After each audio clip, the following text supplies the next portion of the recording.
Welcome to Health Oddity, the show that strips away the jargon and hype surrounding all things health and fitness to help you live a long, strong and energetic life. Lining up at the bar this week, here's Peter Lant, Paul Bassett and James St. Pierre.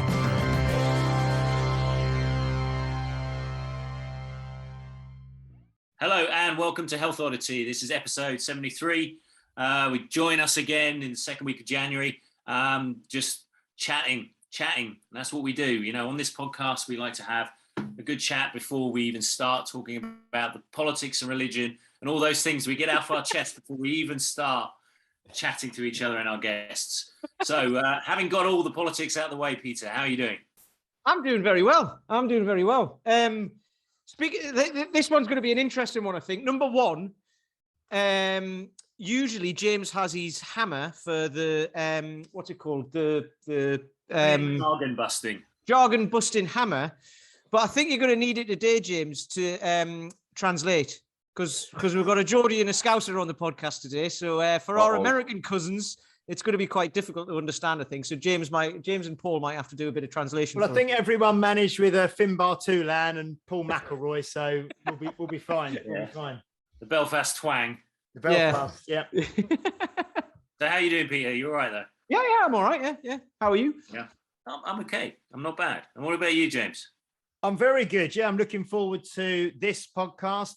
I'm looking forward to this weekend. I've got Claire Booth from Strong First coming down to do a couple of workshops at Unique Results. We've got a body weight barbell 101 on Saturday, body weight 101 on Sunday, which will have happened when this goes out. So if you missed it, I'm afraid you missed it. But yeah, so good weekend coming up. So I'm feeling good.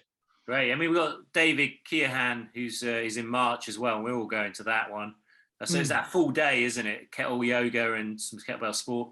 Yeah, 3 hours of kettle yoga in the morning, lunch break, 3 hours of kettlebell sport in the afternoon. Yeah, I think it's 9 till 4 on a Sunday. You're going to get us to do a 3-hour set. I was about to say, 3 minutes is kind of a good time.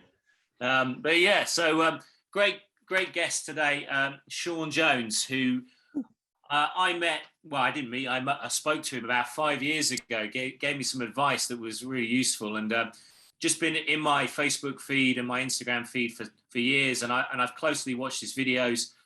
So it's a real pleasure to have him on board today, and an opportunity for you guys who are listening to really kind of hear someone who's got a great career in fitness, but also works with a variety of different people and tries to get them out of those kind of difficult situations with their fitness where they feel unmotivated, who really struggle to kind of see perspective on their well-being. And the way he talks about fitness is just really engaging, really exciting, and totally no nonsense, which is great to hear. So Shaun, thanks for coming on board today. And how are you doing? Well, thanks so much. I appreciate that introduction. Also, for the American audience, I will try to dumb down the accent ever so slightly. It's usually what I've got to do when I go to McDonald's in New York or Las Vegas or whatever. I go, can I have a cheeseburger, please? You've got to slow it down. So I will do that. Thanks. Yeah, thanks so much. Happy to be here. I love doing little spontaneous things like this, and hopefully you can drop some knowledge bombs. So Shaun's got a background. He runs a gym called Raise the Bar in Liverpool, and that's a predominantly PT-based gym. Am I correct? Yeah. Sorry, did you ask to tell me then to talk about my background? Yeah. Sorry. I just kind of introduced your gym, which is Raise the Bar in Liverpool, and so you've got loads of PTs there, working with clients across the board. So I've been in the personal training industry for 11 years. We got the gym, I think it was about 6 years ago now, 6.5 years ago. We started off as a big group training facility. So we had one-on-one personal trainers, but then we expanded into group training and we really pushed that to a high level. And then recently, right before the lockdowns hit, we switched back to a one-on-one personal training exclusive model. And we've just been running that since, and we're doing very well at it. And we help dozens and dozens of people every single day. And I also noticed in your Instagram feed, physical transformation, but you've also been working with loads of other guys to transform their bodies over 12 weeks. I run a 12-week transformation program myself, but you get astonishing results, and not only in yourself, and I believe it's online as well. Am I correct? It's pretty amazing stuff you're doing. Yeah, that's right. So I recently realized that I want to expand my mission a little bit bigger than just my gym itself. For the last few years, I've been really helping other PTs build their brands, build their message. And I kind of, after going through some bad periods myself, dark times, and just getting really low and getting out of shape myself, and then coming out of that and learning kind of the lows and then appreciating the highs, going through that experience really made me once again get engaged with like a purpose of helping other men do the same. And like, so I decided to go online and, start expanding the brand out a little bit. And that's what I do now personally with my own personal brand is, help men level up all aspects of their life. But it all starts with the gateway of health and fitness, of course. And that's where I'm at right now. I think what I like is your honesty across the board, really. I mean, you're pretty honest about effective ways of training and where people are wasting their time. You've had a really kind of over the years, you posted some fantastic videos about kind of contemporary kind of problems that people are facing in fitness, whether it's like a celebrity talking about their fitness and saying something crazy, and you do commentary on that. But you've also talked about your kind of mental health as well. I've seen some videos where you've discussed how you feel during the lockdown and the effects it's been having, and your own kind of your battles with kind of negativity and things like that. So what's kind of brought you to this kind of way of thinking about training? Why have you become the Shaun Jones that we're talking to now? What's kind of defined you? It's funny, isn't it? Because I think people often think whatever personal trainers, gym owners, fitness people are completely immune from any sort of adversity or like mental health issues. And I actually say the term mental health and like depression, I say it very loosely because I understand it's a spectrum. And I think what I went through was more so just a byproduct of my circumstances and me losing control and me not accepting ownership, taking responsibility and just letting myself go.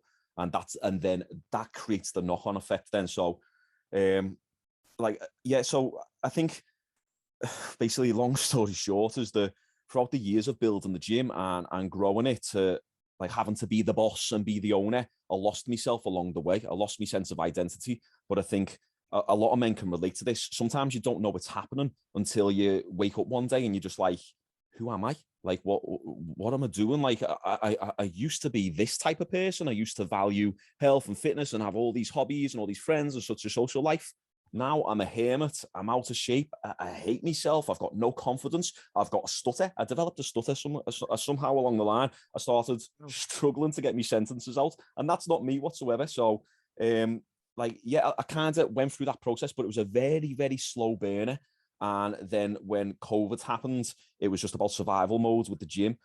So then it was just kind of, I had a lot of time to reflect and go, right, where am I in life? I was 32 last year. So I'm 33 now. It was 32 at the time when I started getting a bit self-reflective. And I was like, what am I doing in life? Where am I going? Like, oh my God, I've spent 10 years, going on 11 years in the personal training industry. And I feel like I've got nothing to show for it. I've got no clients. I've got this gym that just can be shut down at any time by the government, and here's some scraps to pay your rent. And like all trainers turning against me, turning me into the enemy. And like, I'm a person who, we all are. We are social creatures and we all want to be loved and liked regardless, like as much as we try and deny that. So then to get turned into the enemy, and then it grows bitterness and resentment. And I think when you just start piling all this stuff on top of you, it doesn't matter what type of character or what type of person you are, like it can get to you. But for all that, I am so thankful because it's now give me the power to truly understand that, like, no matter how much of a low point you are at, you can grow from it and you can rebuild. You really can. People are at different stages, but I've trained enough people with depression and mental health over the years to understand that, like, it's just a matter of just putting one foot in front of the other and starting with yourself, just starting with your actual health, like, and getting fit again. And that's where it all started for me. My transformation, like last year, was just saying, let me actually just get control of me health again. Because drinking every night, I started, like, I hate admitting this. I've started being a bit more vocal about it, but I started smoking weed. Like, and that's not me. I've always been brought up to be anti-drugs. I've never touched anything else, but I started doing that, and it started creating panic attacks, and it was just bad. It was just, and like, so I was like, let me take control of my life right now. Stop all the substances. Take control. Start putting better stuff into my body. Start putting better stuff into my mind. And then from there, it branched into the business, and then it branched into my relationships. I know I'm going on a little bit too much here.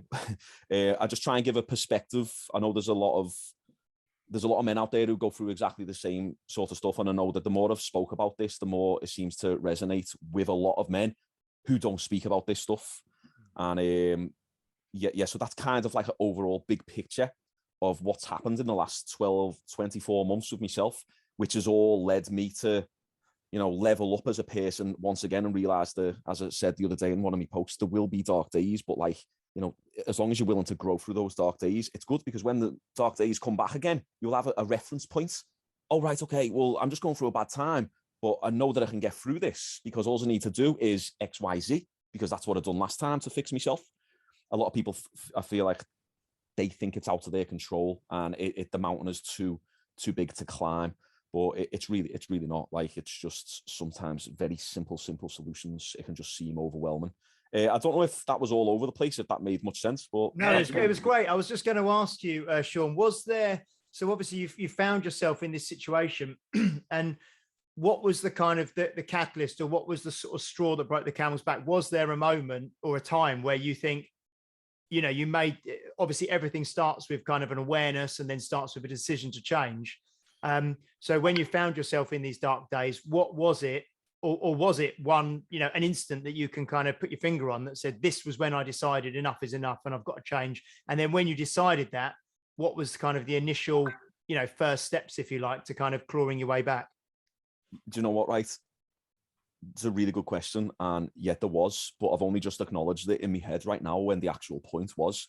I was watching a clip. This could actually sound funny and come full circle, but I was watching a clip of Love Island from last, and I can't remember what it was. I think there was a bit of drama in that. I've never actually seen a full episode, but I was watching a clip on YouTube, and the lads were in shape and all that, and I was like, maybe I should take a before picture. It was about 1 a.m. at night. I was drinking the whiskey, like sitting there just drinking, watching YouTube. I was like, right, let me take a picture, and I stood up right here with this light on, took my top off, and just recorded myself standing there, done a few poses, and then I watched it back, and I remember just feeling shame and embarrassment.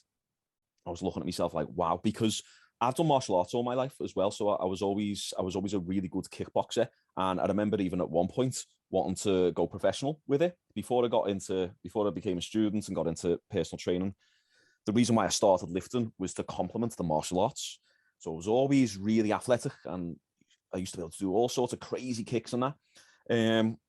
So I've always associated the health as something, and the look and the leanness and the athleticness with me and my identity. So that once again ties into it. So then to stand up and look at myself finally objectively and just have that moment of like, what am I doing? My girlfriend was also pregnant at the time, and she was due in September. This is around March, April when I had this realization. And I looked at myself and I just felt shame. I was like, wow, you are a personal trainer, you are a gym owner, you're meant to be leading by example. So it's the easiest way to inspire other people, is to just lead by example. You cannot, you cannot lead what you do not live. And it was that moment. And then the next day I took some more before pictures. And I don't think I made immediate changes. I think I made a few dietary changes, but then once again, it was just more pictures. And like, we went to the farm one day. This is a little bit later on, but anyway, I took more pictures with my girlfriend, and I looked at myself and I was like, wow, I'm so out of shape, and I was pale and pasty, and my hairline was getting a bit thinner now that I'm 30. And I was like, oh my God. And everything felt like it was falling apart. So it was kind of like, it was like March, April time. And then that's when I was like, something needs to change. We also had Ibiza booked for my mate's stag do in August. And I knew that I couldn't go away and be in the state that I was, because I would have really felt low confidence and ashamed of myself. So and one of your videos that I watched actually the other day it's really interesting, because there's so much, and we can maybe touch on this, because I think it's quite an interesting point you made, that you were talking about shame and how shaming someone else is, there's so much in the media at the moment about that, trying to sort of shame people into changing. But you talked about actually shame that you felt for yourself, and how you feel that actually, for a lot of people, they need to kind of almost get to a stage where they're at that low point to actually then give them the kind of impetus to change and to make a decision to change. And you mentioned the word, I mentioned it because you mentioned the word shame when you were talking about yourself there. What role do you see that playing, I suppose, in your transformation and when you work with other men? Do you see that as being a common thread?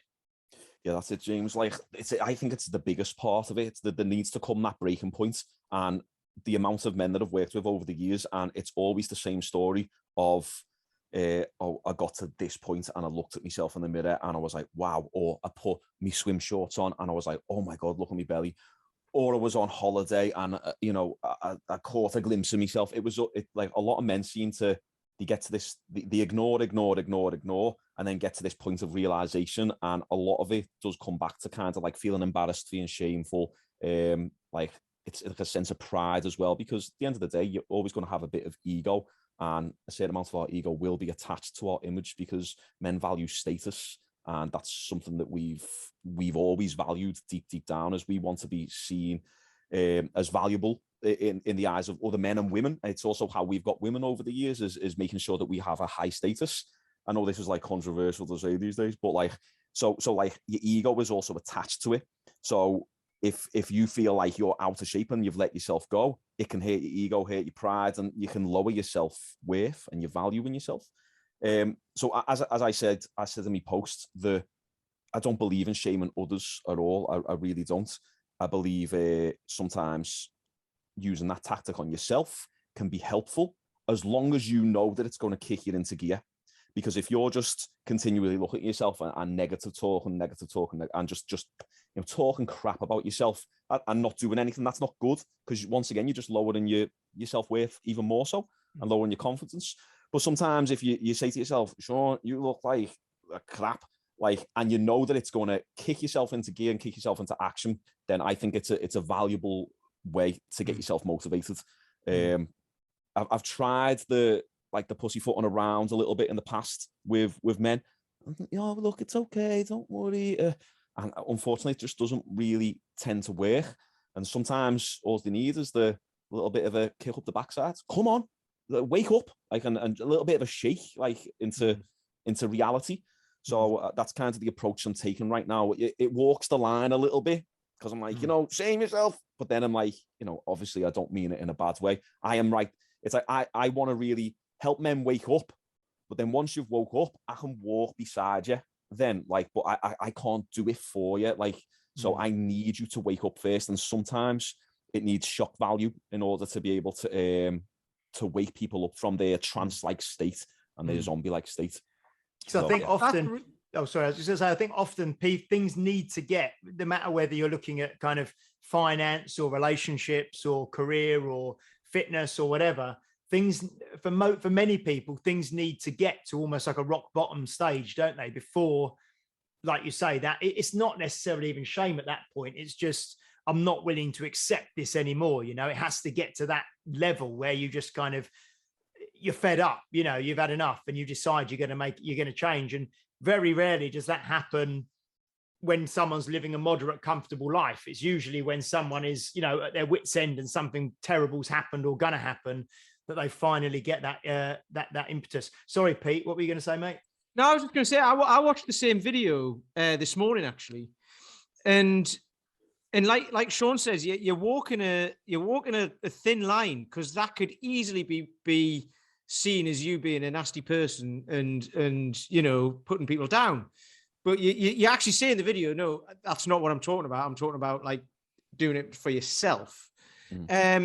And this is where things like this become controversial, because you can be taken out of context, especially if someone just watches like a couple of minutes of that video and then goes like, I'm not watching any more of that because he's an idiot. And it's like, no, hang on, watch the rest. And it's not like you're justifying anything. It's just like, no, I'm just explaining why it works. And then, like, exactly what you just said there is, I'll walk alongside you. Yeah. And I'll be there for you. I'm not saying go and shame yourself, because like you've said, that can go another way, and then you can end up in depression and everything unless you do something about it. So it's a really hard topic to talk about. Like, health and fitness and everything is really hard. and to do it the way you're doing it. And we were talking about this before you came on, actually, and I was saying the way you do it is really good because you're quite harsh, but you can explain why. And explain why you're doing it for what you think is the right reasons. It doesn't matter if anyone else thinks it's the right reasons or not. What you think is the right reasons, and the people who you help get the results. So I think that's brilliant. So what made you go down that route?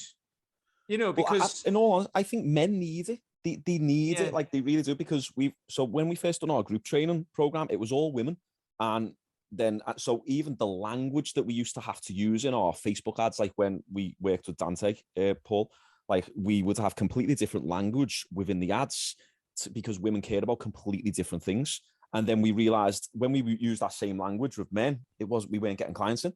So when money's on the line as well, like the market doesn't care about your feelings. It's like, oh crap, like we're spending double amount of money and getting half the amount of leads. So it doesn't matter like what people's feelings are. We need to change our language around this in order to draw out the clients that we need, because we got bills to pay. So the language needs to change. So then we changed the language into more things that men care about. And we noticed the more we were telling men to step up, wake up, dare I say, man up, they were resonating with it. And they were like, oh, we seen that ad, and I've been looking at my guts recently and I needed to get in. So I came in and it's the best thing I've done. So we just noticed that, like, you put two and two together, like over the years, you realize it's just kind of the language that your ideal clients are resonating with. It's like, okay, cool. And then it just reinforces itself then.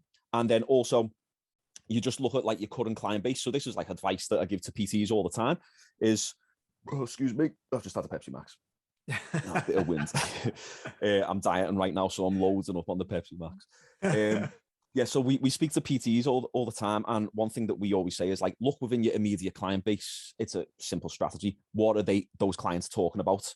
Okay, there's your content. There's your your marketing content. So if you're training women and all the women are constantly talking about is cellulite and love handles and maybe not feeling attractive in the bikini, cool, talk about that on your social media, because your clients are directly telling you what they care about. So there's going to be thousands of other women feeling the same. So that's something that I look at, as well as what were my male clients caring, what kept them up at night, what did they care about, what were the insecurities. Now just double down on that, because obviously your message is going to be diluted over social media as well, like over video.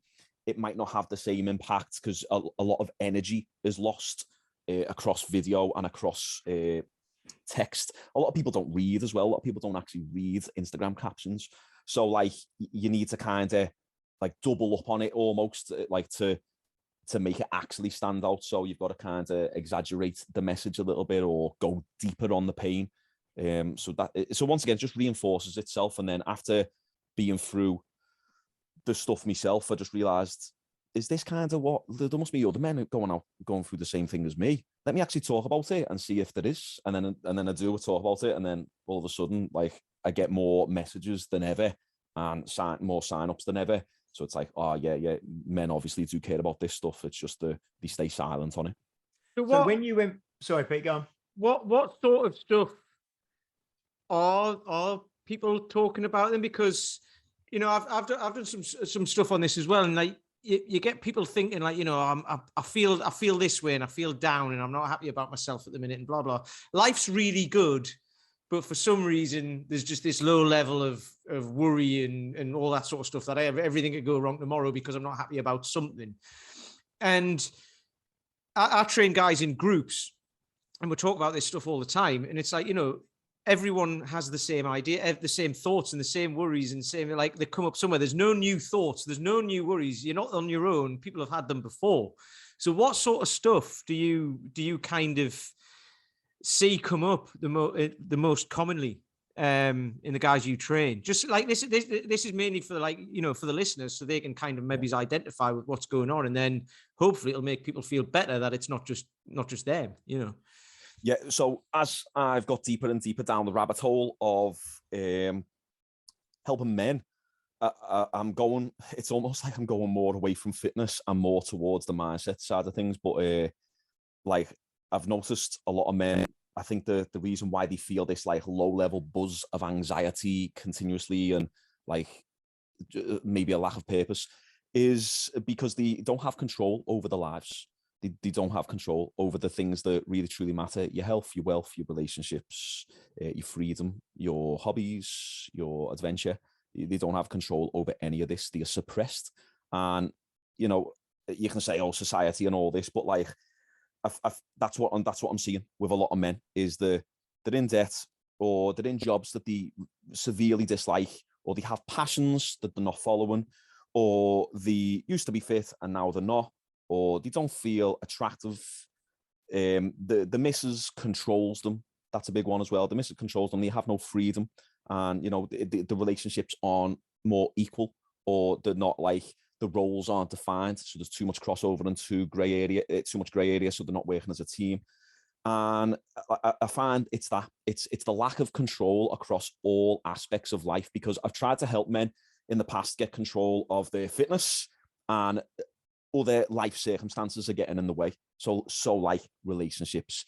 The girlfriend doesn't want them to go to the gym. The girlfriend wants to have a takeaway. This happens both ways, of course, as well. Like, you know, men will obviously, we were talking about it before. We've got one of the PTs who's taking on loads of brides, and the husbands bringing takeaways home to the missus when the girls are trying to diet. So it happens both ways. But this is just my observation with the guys.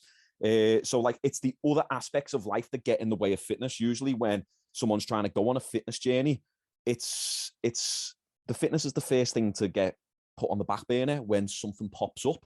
So it's like, okay, I can give you the training plan, and I can give you the best exercises to do, and I can tell you what foods to eat. But if you've got some like key areas in life that are getting in the way, like, what good is it? You're not going to go to the gym.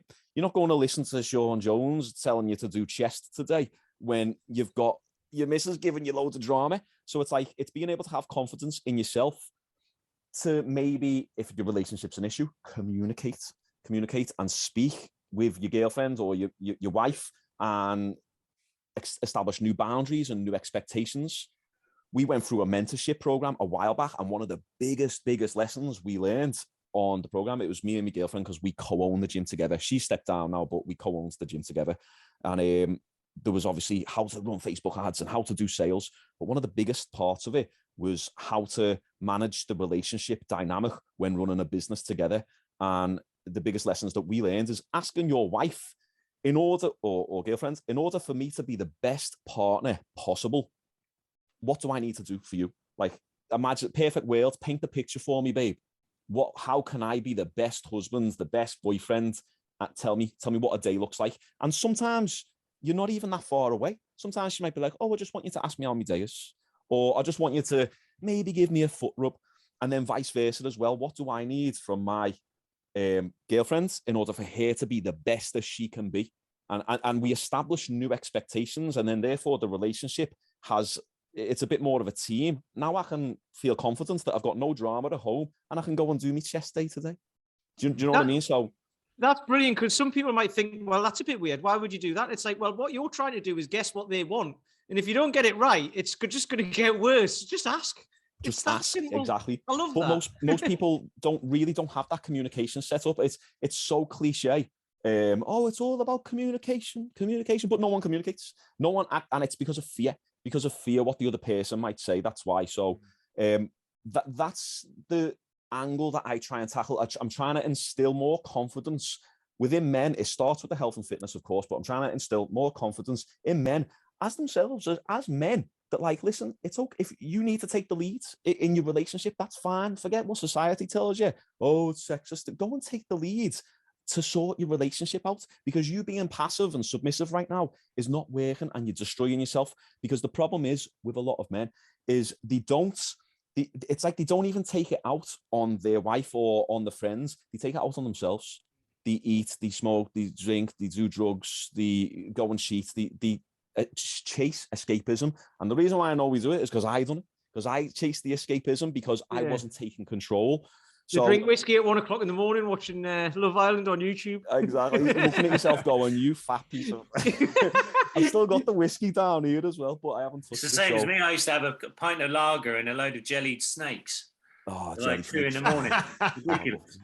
I was just going to say, Shaun, with I work probably got more female members than male members, and the kind of the frustrations, I suppose, that you were talking about in terms of the loss or the loss of identity. I think it's actually a real universal issue across male and female, but you've decided to go to use to go down the male route because you're obviously male and you can empathize more with that and through your story. And it's the language that we use that's different. And I think that's what's really important, and what's really good is that it's not so much, you mentioned, being in control or losing control.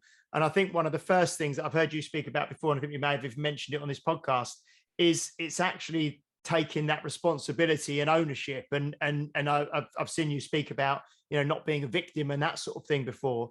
And it's taking ownership and responsibility for your current circumstances, which will then allow you to maybe have these difficult conversations or not difficult conversations with your partner, and start to work through things. Because we say on this podcast a lot, actually getting into once you're in the gym, doing the session, that's the easiest part, isn't it? It's everything else. You're like that 1 hour, 3 or 4 or 5 days a week is the easiest part once you're there doing it.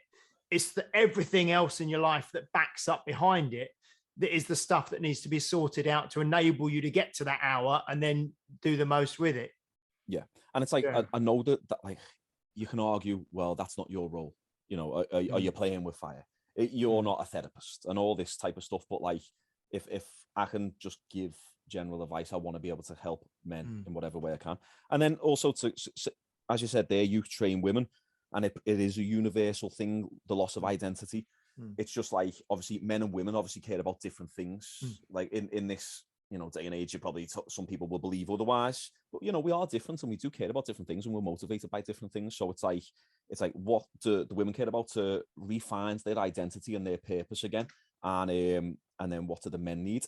And that's something that me and my girlfriend spoke about, is that she was always brought up to be like a lady boss and, I want to be female CEO and all this. And then after she got pregnant, she started getting a little bit conflicted because she started getting feelings of, I'm looking forward to being a mum. And she really kind of, almost hated herself for it, because she's being, tough woman, lady boss, you don't need no man and all that.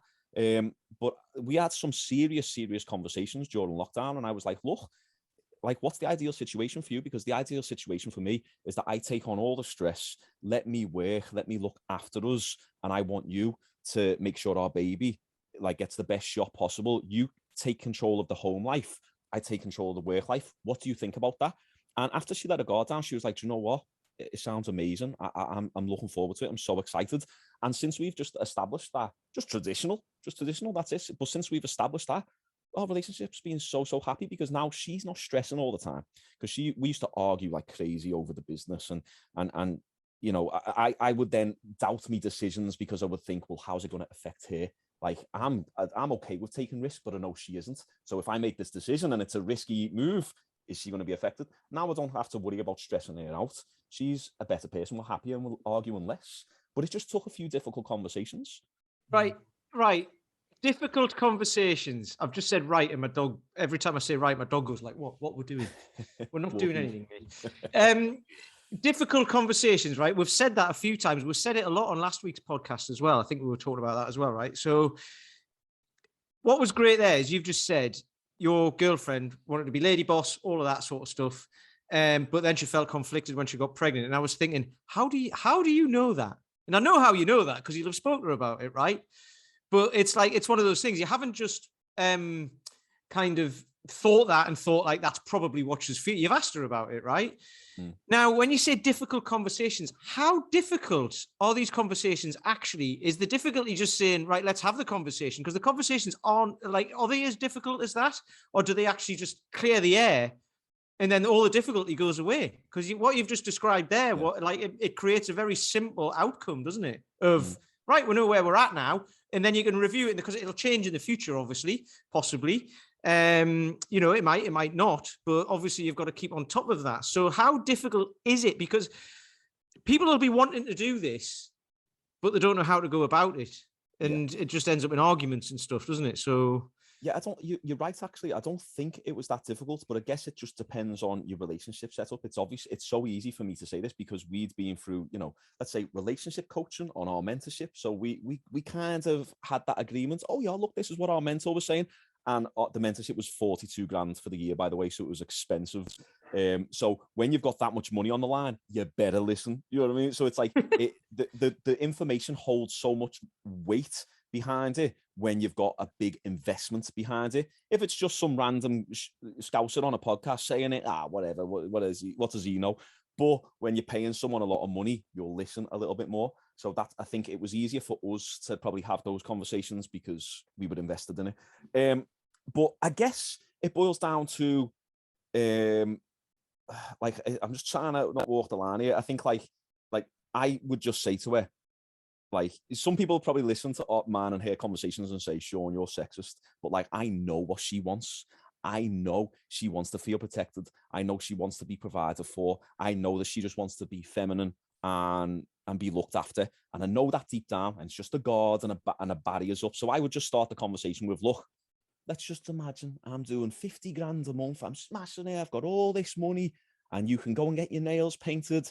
You can get your massages every single day. And I'd paint the picture for her just to make it the entrance to the conversation a bit easier. How would you feel about that? Would you want to work?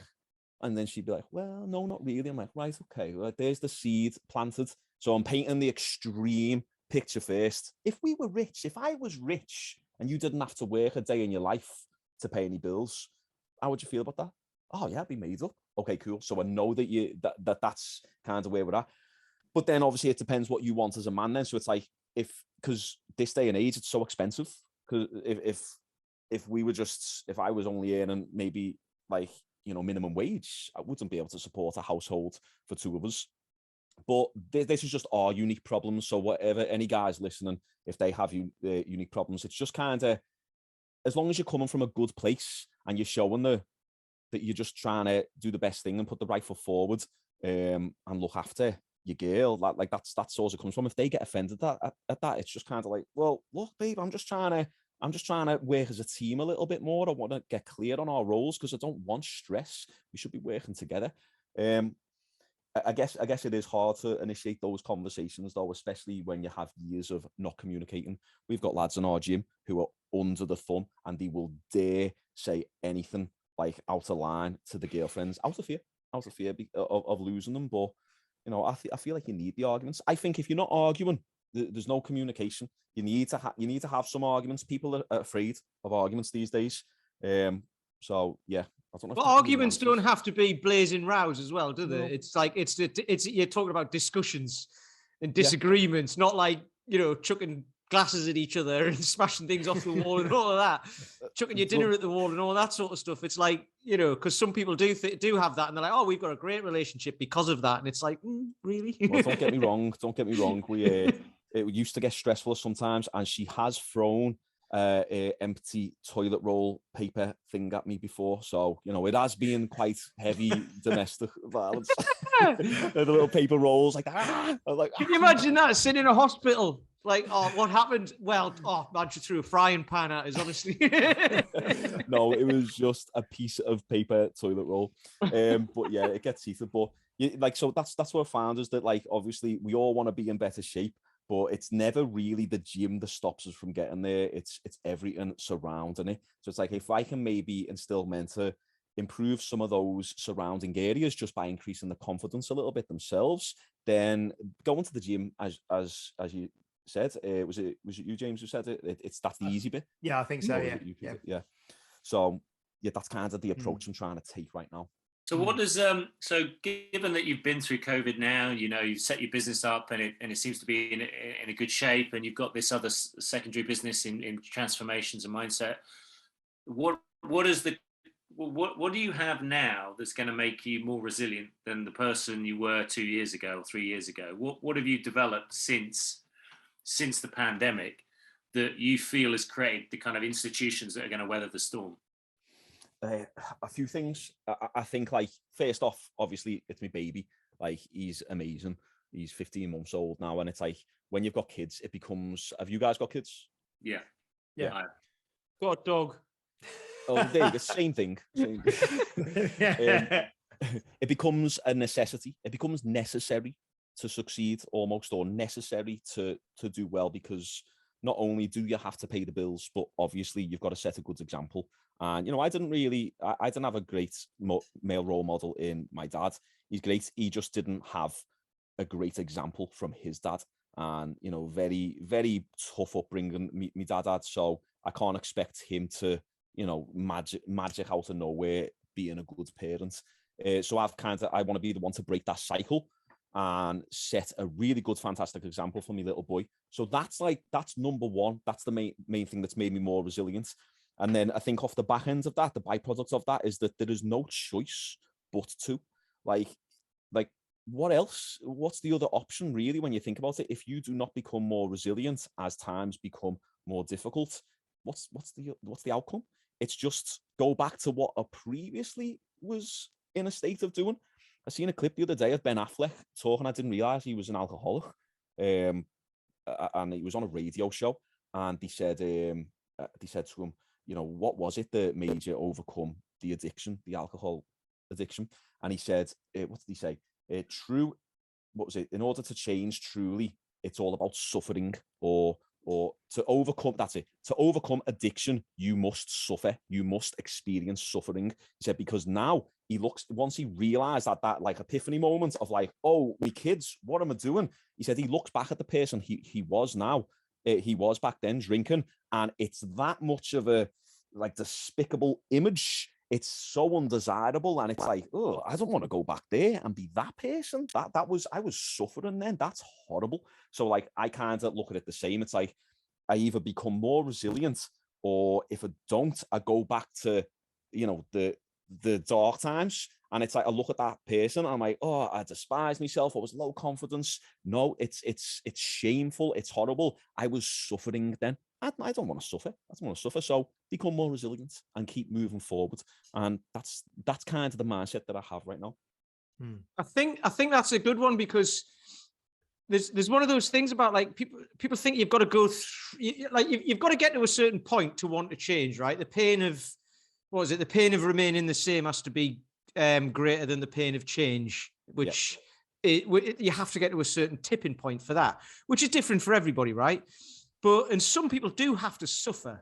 I mean, if you're like alcoholic, drug addict, all that, like there's probably a point of suffering. But for people who aren't, just going down a dodgy route, say, or just not feeling confident, it's not necessarily suffering. It's more struggle, isn't it? You still have to struggle. You've got to struggle your way out of it. But on the other side of struggle, there's success, isn't there? That's the thing. That's the opposite to it. Yeah. And when you talk about that there, Peter, about like, some people aren't in terrible, terrible positions. They're just maybe a little bit complacent and they're going down like a slow decline. When you really think about it, it might be more dangerous, because it's going to take you longer to realize. Now you're going to be 40, 45, 50, 55 before you realize. Now you're even less motivated, and it's going to be harder to change because your behaviors are more ingrained, your beliefs more ingrained within you. So it's like, that's one thing I'm trying to tell people is like, look, really, I know you might not be in a terrible, terrible position. Okay, you've got a bit of a belly, you're a little bit unhappy, you're just a little bit complacent. The pain isn't too great right now. But where's that going? Where are you going to be in 10 years before you actually realize? Because the path is only you're going to end up in a bad position. So cut it off now, and start generating new habits, so that in 10 years time, you're not that person. Sorry. He just said, we haven't put this into this episode yet, but what does it look like in 20 years time? We say that every episode, because everybody we speak to says something similar to that, of like the decisions you make now don't necessarily matter tomorrow, but in 20 years time they will. I sent an email out today because I've been just it's January, and you get inquiries, and you also reach out to people. And was it on Tuesday? I had 5 phone calls with prospective clients, and I've never seen so much indecision. I don't know if it's 2022. I said my email was titled 2022, the year of indecision, because everyone's thinking about stuff so much. I don't know if it's just because they spent 2 years with uncertainty has made people very, very cagey about committing to something. But in my experience, anyone who really succeeds in one of our fitness programs or in business or whatever, they make a decision. And it goes back to that question about risk. You do have to be comfortable with risk in order to be successful.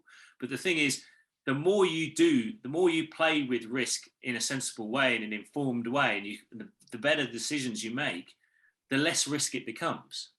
Yeah. You know, you become better at making decisions. And so, I mean, a lot of what you talk about in your videos is you are very direct, because you almost want to force people, the narrative, into decision making, don't you? You want to get someone to say, yes, now I will act. Yeah. Because often a lot of people are just going, yes, I feel like this. I feel like this. This is how I feel. And it never leads them to anything. Yeah. I mean, the people who are reaching out for you must be just like, I'm ready to go. Show me the way. Yeah, I still get a lot of indecisive people though. But one thing that my mentors have taught me is, okay, you can say to them, what is it you need to think about? But really the goal of like a consultation or a sales call is to just actually get a decision.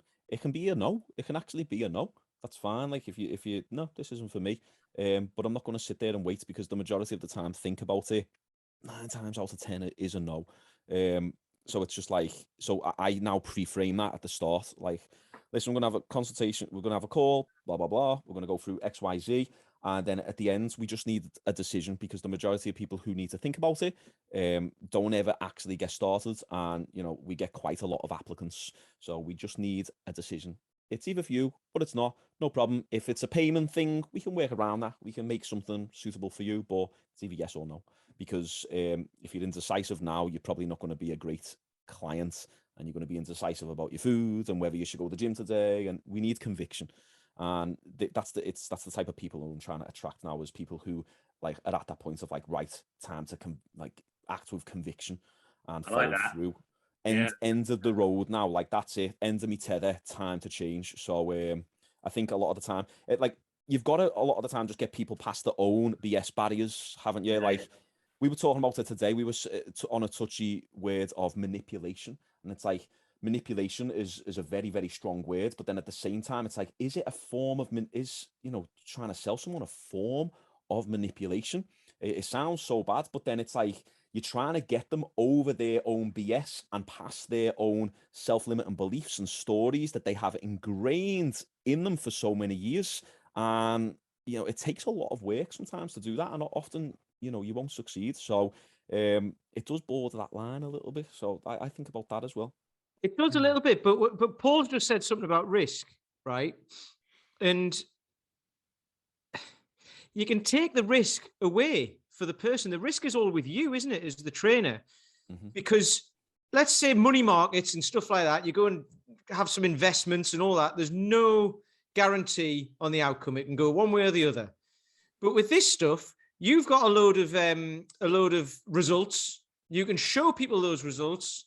And you can say, this is what you get if you follow the program. If you follow the program exactly how I tell you to do it, which nobody will do anyway, but like they might do it 90%. If you do it 90% of the time, or even 80% of the time, you will get the result. There is no risk. The only risk is you not showing up. If you commit to it and you do it, there is no risk. It's a certainty. And so therefore you're taking the risk as the trainer.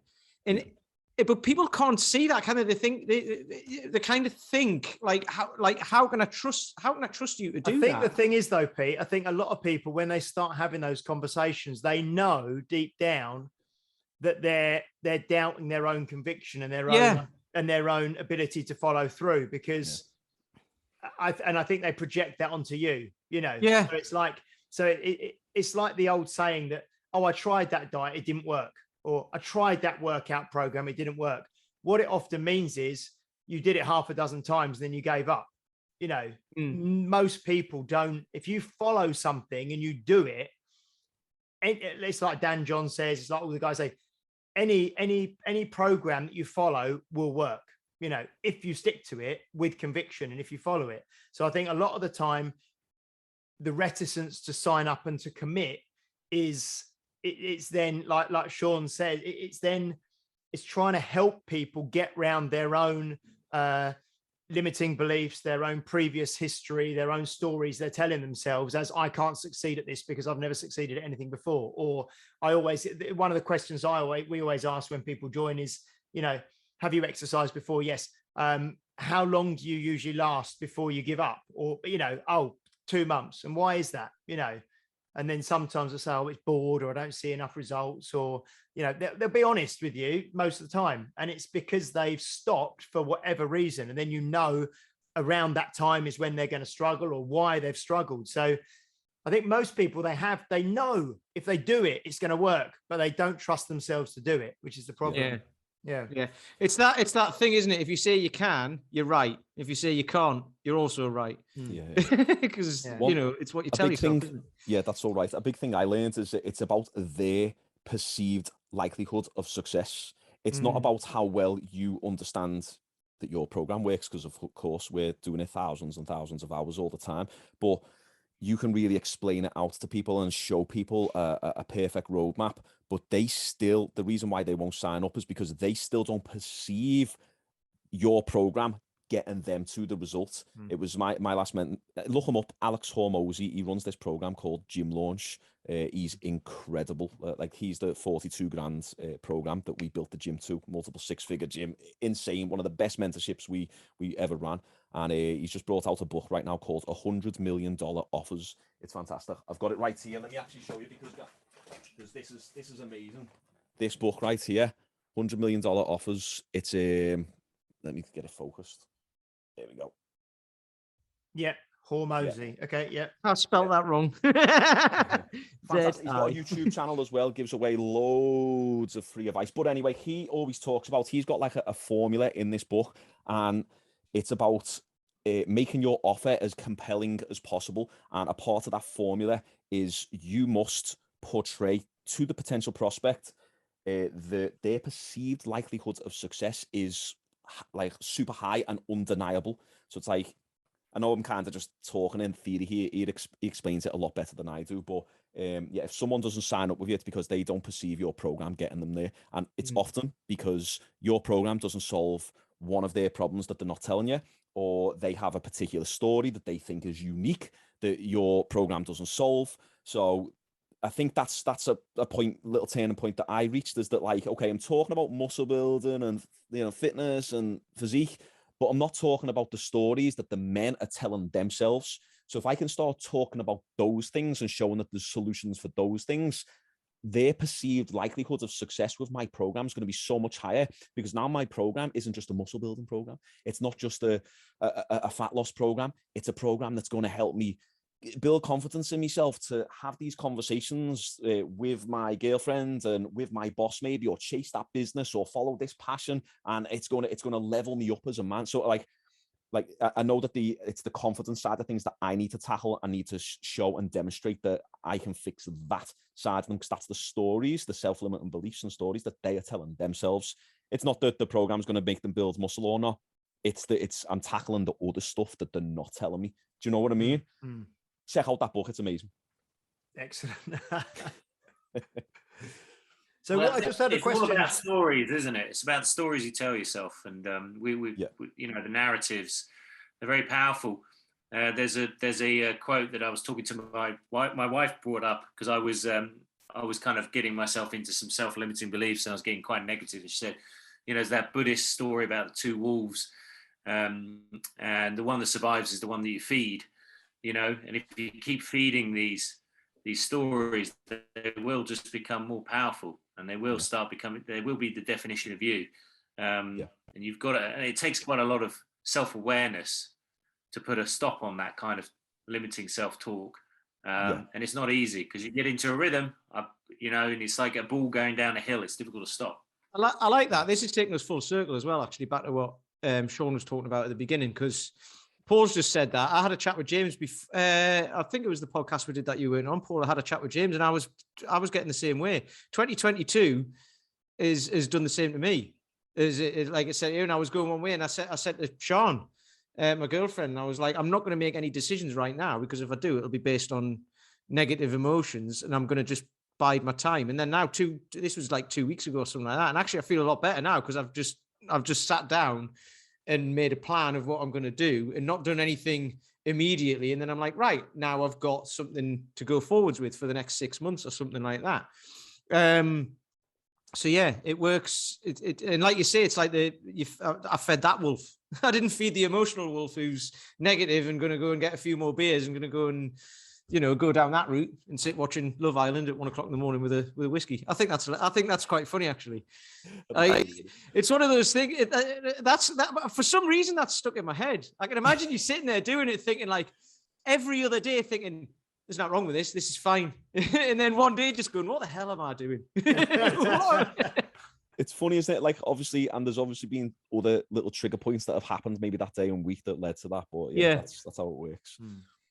I think just a little point that you touched upon there, Peter, is I feel like a lot of the time we can be so erratic, and we're looking on social media and people are becoming millionaires overnight, and now you've got these lads who are 18 years old and got more gains than you have, and you've been training 10 times longer. And, we live in a day and age of like the Amazon Prime era where we want everything yesterday and we want everything so fast. And I feel like we can get a little bit erratic with our decisions. This is a conversation I've been having a lot with personal trainers in the gym recently, is like, just slow down. It's okay. Trust in yourself that you value growth as a person.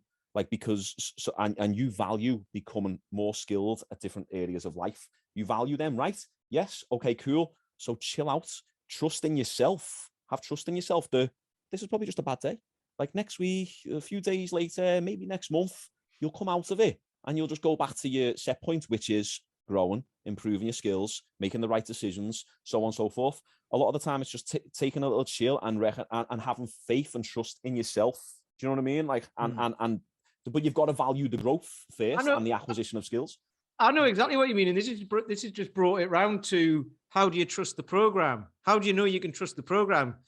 Because I even thought in my head at the time, I was like, what would I tell my guys to do? Because I'm going to be doing exactly what they're going to do. So what would I tell them not to do? Or what would I tell them to do? Or would I tell them to slow down? And, because this is the other thing you were saying. People think it's easy for trainers and all that. Like, you do this for a living, you do it all the time. You're very good. It's all right. It's like, yeah, but when you're in a certain headspace, that all goes out the window and you have to try. And that's when you were saying, be the example and live the life, live what you're trying to get other people to do. And then if you can prove for yourself that it works, it gives you the confidence that it works anyway. Because if you can't do it for yourself, all of a sudden you're like, well, why the hell should I be telling anyone else to do this? Because it's not going to work. Yeah. It's like trust the process, isn't it? But like, clients don't know if the process actually truly works or not. So like, you've got to be able to draw it out of them and keep them consistent and just stay on them to keep going to the point when they see results. Now they have a reference. Now they actually see that, oh, when I do these actions, I get this result.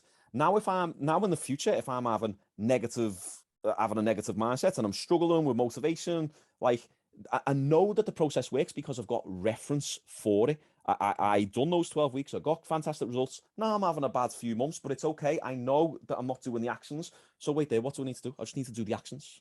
Like, so they have a reference point for it. So we understand to trust the process, but clients don't, because they actually don't know if the process works yet because they haven't stuck to it long enough. So that's something I've got to try and focus on myself. Yeah. So I mean, to kind of getting close to wrap up, but I just wanted to briefly touch on what I've liked about your YouTube videos is that you're not afraid to kind of look at contemporary questions that are in the media around fitness and have a viewpoint on them. We don't have to go into specific things, but what most of the time people will see something that's happening on This Morning or Cosmo or Men's Health or something like that and go, that's a load of crap, I can't be bothered with that.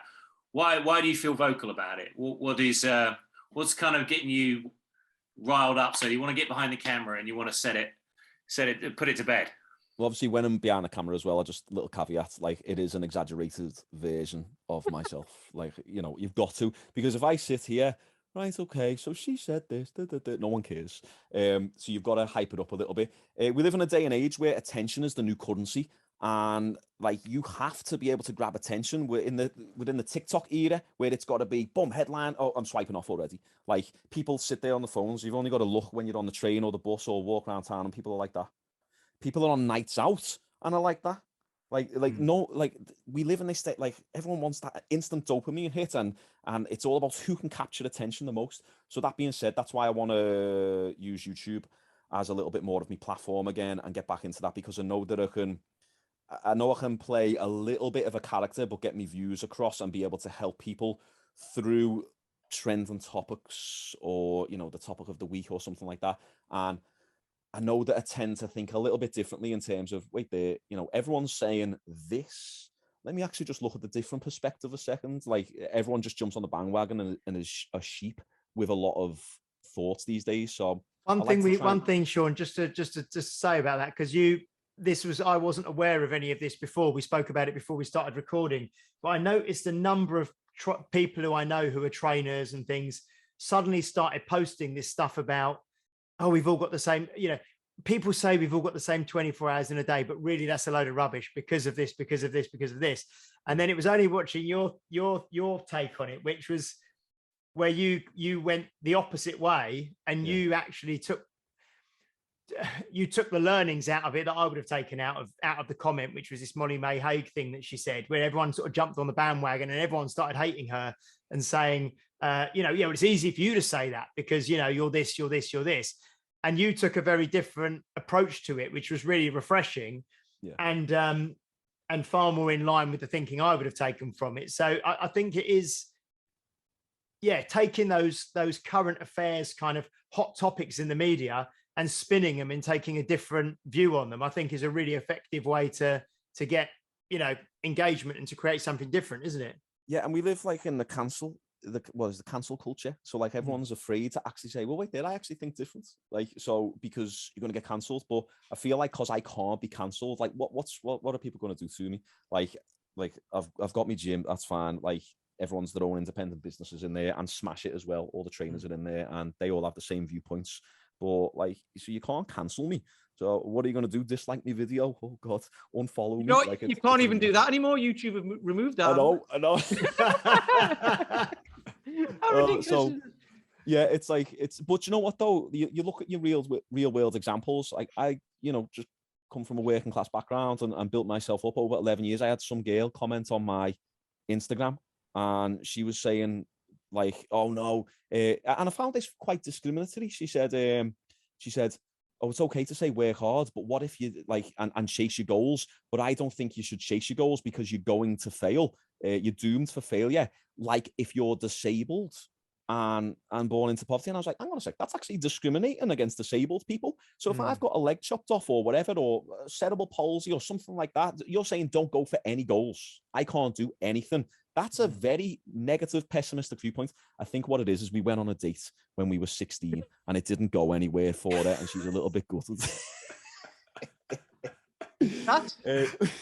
But like, comment on a video. Final point. You know, I've seen my mum also. You know, her and my dad went through a divorce when I was, I think, 13 or 14, and she was a librarian on £8,000 per year, bringing me and my sister up. And she eventually started doing a degree, a qualification in patient transport service, transferring patients from hospital to hospital, went up a little bit, and then eventually done a degree to become a paramedic, and is now like the top paramedic in like the leading manager in Aintree Hospital around the corner. And she's absolutely smashed it. And she's like, what, 55, 56. So I look at my mum and I'm like, you know, there you go. My mum brought up 2 single kids, struggled. My sister was a pain in the backside. I love her, but she was a pain in the backside. And you know, there's my example. Like, so when you sit there and say, oh, you know, yeah, but I'm a single mum, I haven't got the same 24 hours in a day. It's like I refuse to accept that because of seeing my mum like chase her goals and you know, like still love us and give us the best upbringing that she could. So I just refuse to accept that negativity and that defeatist mindset. That's an odd stance to take for that person to put a comment like that. That's weird. I think people can type faster than they think these days. Well, yeah. I did like the one you did, Shaun, the Chris Hemsworth one where you found that bloke and you just typed on his YouTube. You were like, take this. And you were like, Chris Hemsworth says you've got crap legs. Yeah. I thought that was hilarious. If you go on TikTok, everyone shames everyone's legs. So if you lift weights and your legs aren't crazy massive, people go, oh, skip leg day. And like people were doing it with Chris Hemsworth and saying, oh, he skipped leg day. And then I Googled Chris Hemsworth legs and his legs are jacked. I'm like, what the hell? Well, I've got no chance then.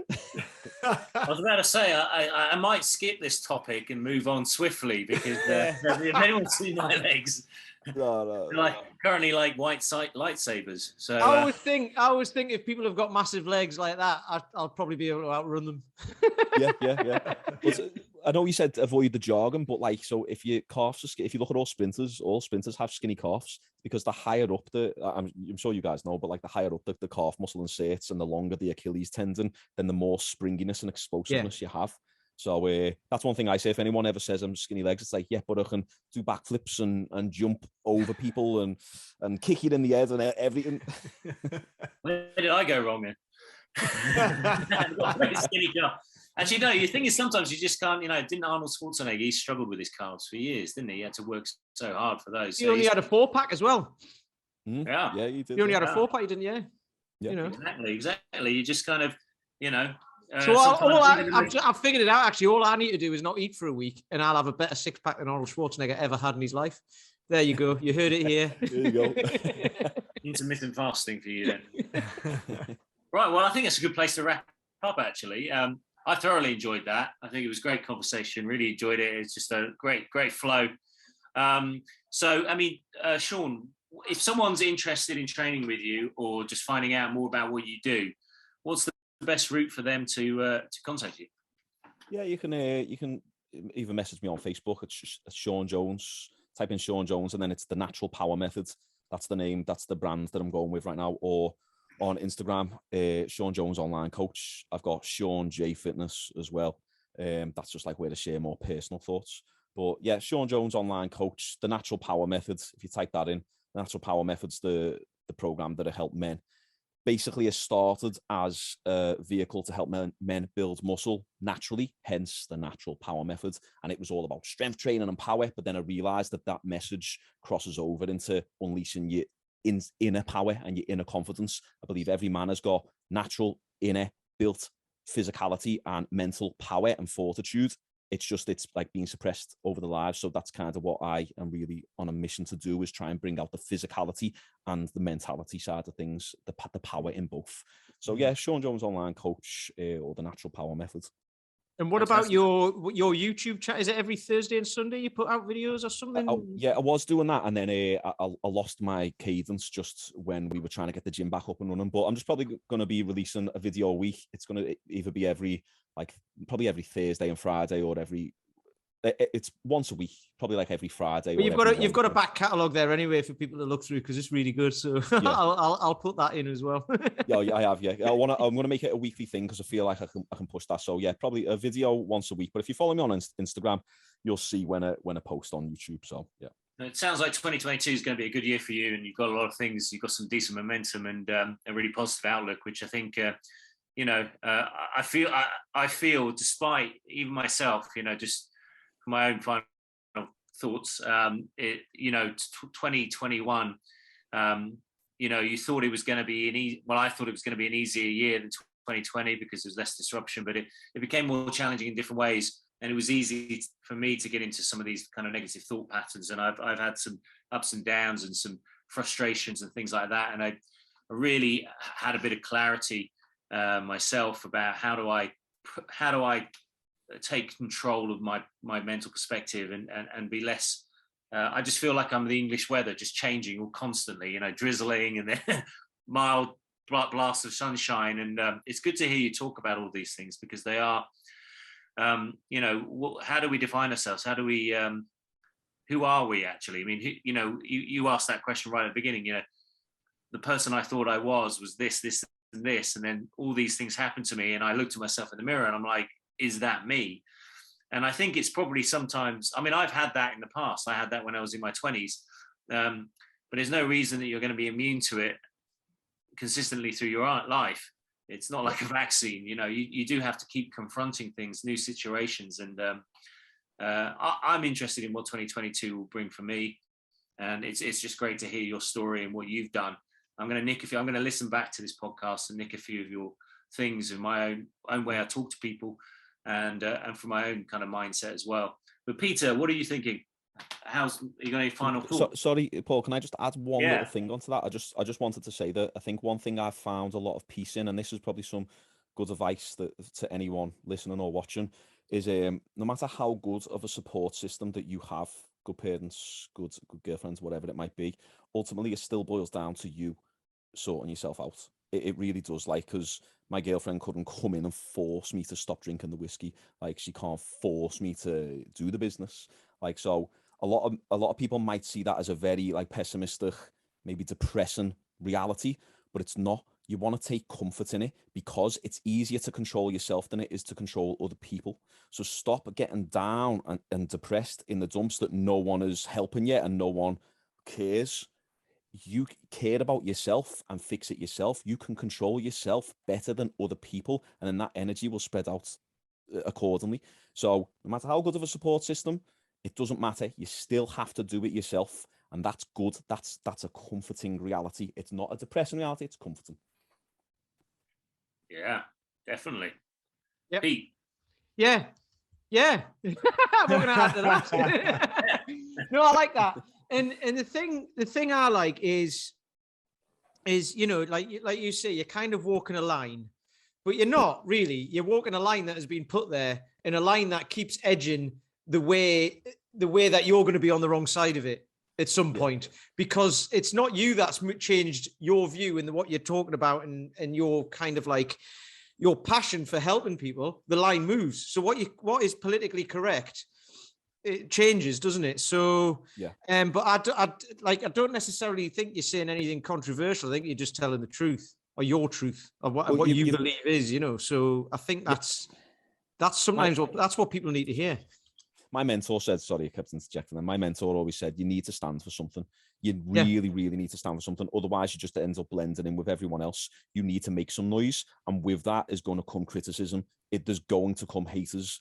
It's because you're standing for something. If you just say, oh, weight loss for men, no one cares. No one cares. But if you stand for something and have a message and put a bit of conviction behind it, there'll be a group of people who really resonate with that, who then you can actually truly help. So that's something that all personal trainers need to actually think about, is what do you truly stand for that is different? What's your unique message? So, yeah. James. What about the unique results?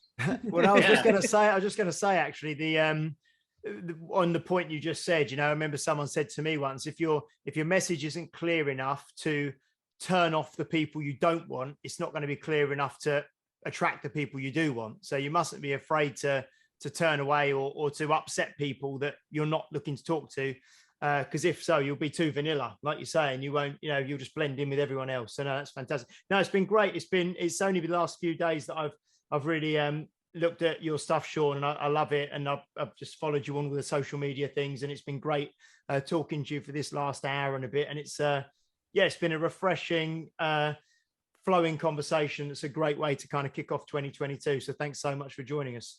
Yeah, thank you so much, guys. I really appreciate it. I really enjoyed the conversation as well. I love talking about this stuff. So you guys have been listening to Health Oddity. As ever, please like and subscribe to the channel, whether it's YouTube, Spotify, iTunes, and all the other ones that I can't even remember. Deezer. Does anyone listen to Deezer anymore? I'm sure they do. I don't know if we're on Deezer. Never heard of it. Never heard of it. Deezer, yeah. I mean, Tidal. There's all these other things. I don't know if they do podcasts, but I'm sure that it goes out to those things anyway. So please do subscribe. And if you haven't done a review, we'd love a review, because, you know, it tells us whether or not we're doing things correctly. And we've got a Facebook group as well called the Health Oddity group. I guess I don't think we became too creative with the name. But look, thanks for listening. Next week, we'll have another great guest. And we look forward to telling you our stories. Goodbye. You've been listening to Health Odyssey with Peter Lant, Paul Bassett and James St. Pierre. To get your regular fix of hype-free health, you can subscribe and leave a review wherever you get your favourite podcasts. You can find out more on today's and other topics at healthodyssey.com, or find us on Facebook or Instagram by searching for Health Oddity.